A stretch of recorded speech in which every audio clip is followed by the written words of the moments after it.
जय हिंद दोस्तों, कैसे हैं आप लोग। आशा करता हूं आप सभी अच्छे होंगे। दोस्तों, हमारी सीरीज चल रही है ये प्रयोगशाला परिचारक की, जो कि छत्तीसगढ़ में वैकेंसी निकाली गई थी। तो आपके लिए हमारे साइंस की जो सीरीज़ है वो चल रही है, जिसके तहत आज ये 4th वीडियो है आपका।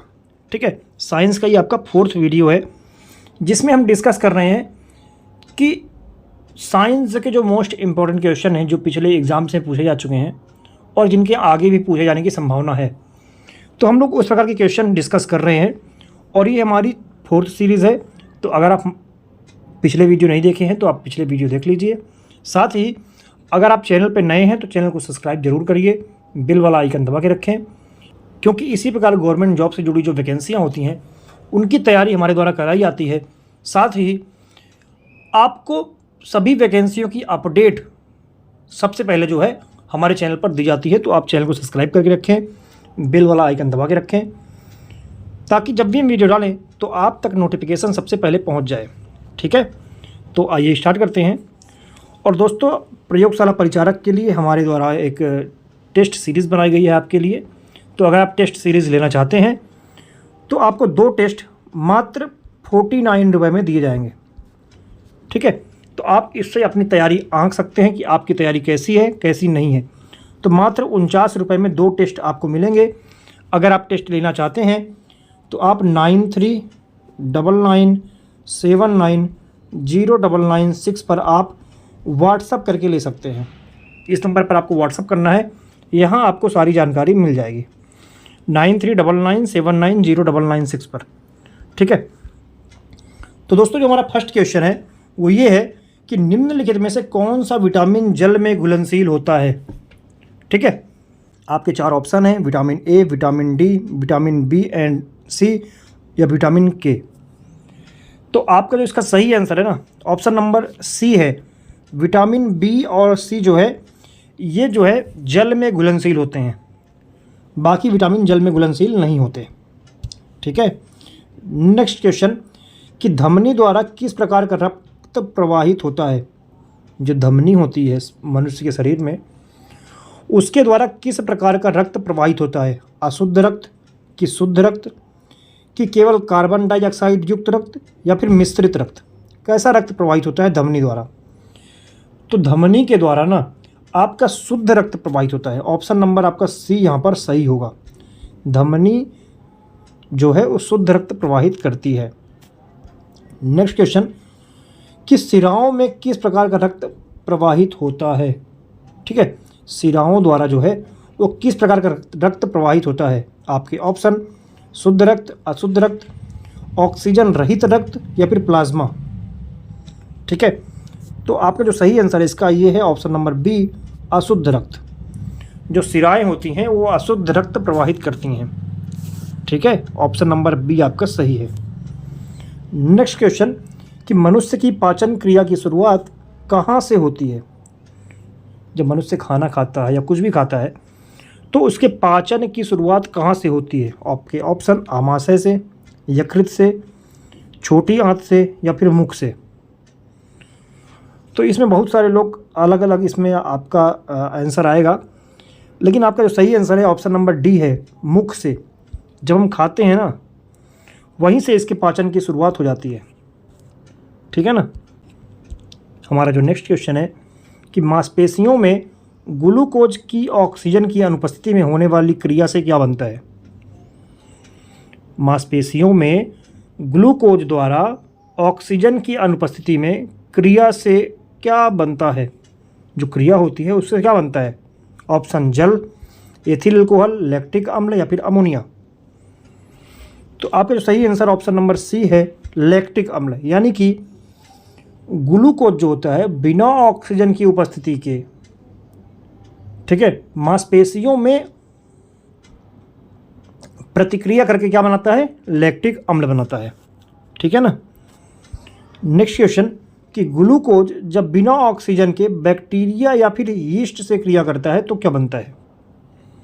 ठीक है, अब अगर बैक्टीरिया से क्रिया करता है या यीस्ट से क्रिया करता है कौन, ग्लूकोज, ऑक्सीजन की अनुपस्थिति के बिना, तो ऑप्शन क्या बनता है, लैक्टिक अम्ल, एथिल अल्कोहल, कार्बन डाइऑक्साइड या फिर अम्लीय गैस, क्या बनता है?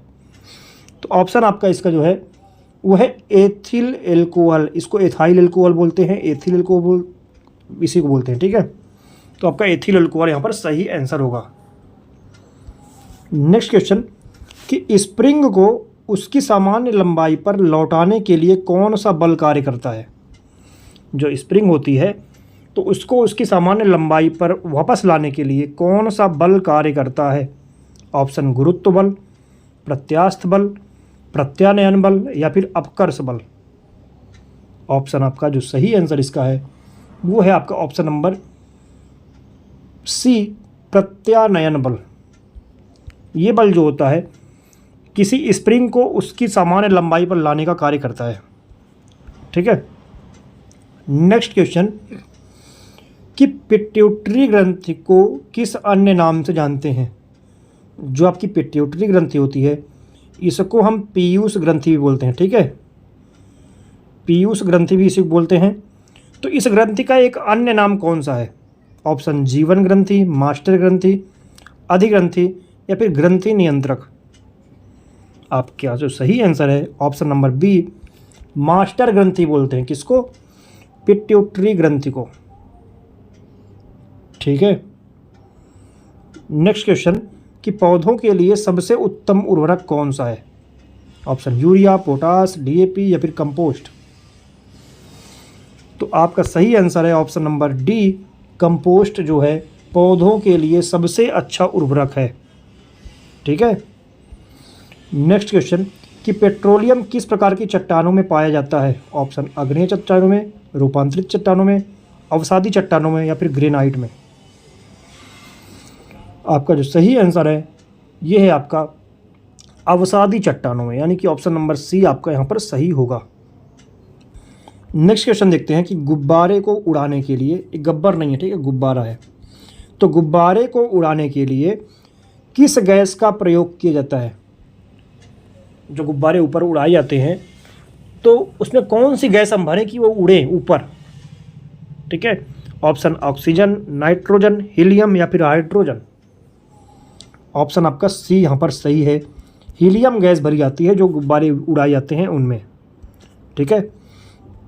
नेक्स्ट क्वेश्चन, डीडीटी का प्रयोग किस रूप में किया जाता है? ऑप्शन उर्वरक, दवा, कीटनाशी, रोगनाशक में। जो डीडीटी होता है इसका फुल फॉर्म क्या है? डाइक्लोरो डाइफेनाइल ट्राइक्लोरोएथेन, ठीक है। इसका उपयोग जो है कीटनाशी के रूप में करते हैं। ऑप्शन नंबर सी आपका यहाँ पर सही होगा, ठीक है। नेक्स्ट क्वेश्चन कि एथेनॉल का अत्यधिक सेवन किस अंग को प्रभावित करता है? एथेनॉल को एथिल एल्कोहल बोलते हैं, ठीक है, और इसको शुद्ध हिंदी में मदिरा बोलते हैं, दारू बोलते हैं, इसी को बोलते हैं, ठीक है। का अत्यधिक सेवन करने से कौन सा अंग प्रभावित होता है? ऑप्शन फेफड़ा, यकृत, दिल या फिर गुर्दा। आपके ऑप्शन में से जो सही आंसर है आपका वो है आपका यकृत। ऑप्शन नंबर बी आपका सही है, ठीक है। और इसका फॉर्मूला क्या होता है? C2H5OH, ठीक है। नेक्स्ट क्वेश्चन देखते हैं कि सभी अम्लों में अनिवार्य रूप से कौन सा तत्व पाया जाता है? सभी अम्लों में अनिवार्य रूप से कौन सा तत्व पाया जाता है? ऑप्शन कार्बन, ऑक्सीजन, हाइड्रोजन या फिर नाइट्रोजन। तो आपका जो सही आंसर है ऑप्शन नंबर सी है, सही है, हाइड्रोजन। सभी अम्लों में अनिवार्य रूप से पाया जाता है हाइड्रोजन। जैसे मान लीजिए HCl हाइड्रोक्लोरिक अम्ल, H2SO4 सल्फ्यूरिक अम्ल, तो सभी में H रहता है, सभी में हाइड्रोजन रहता है। तो इस प्रकार अनिवार्य रूप से उपस्थित होता है सभी अम्लों में कौन सा? हाइड्रोजन। नेक्स्ट क्वेश्चन देखते हैं कि आग लगने और फैलने की सबसे कम संभावना किस वस्त्र में होती है? आग लगने और फैलने की सबसे कम संभावना किस वस्त्र में होती है? ऑप्शन नायलॉन, पॉलिएस्टर, सूती या फिर रेशमी। तो आपका सही आंसर है आपका इसका ऑप्शन नंबर सी, ठीक है, सूती वस्त्र। जो आग लगने और फैलने की सबसे कम संभावना जो होती है वो सूती वस्त्र में होती है, ठीक है। तो दोस्तों ये था हमारा इस वीडियो का लास्ट क्वेश्चन।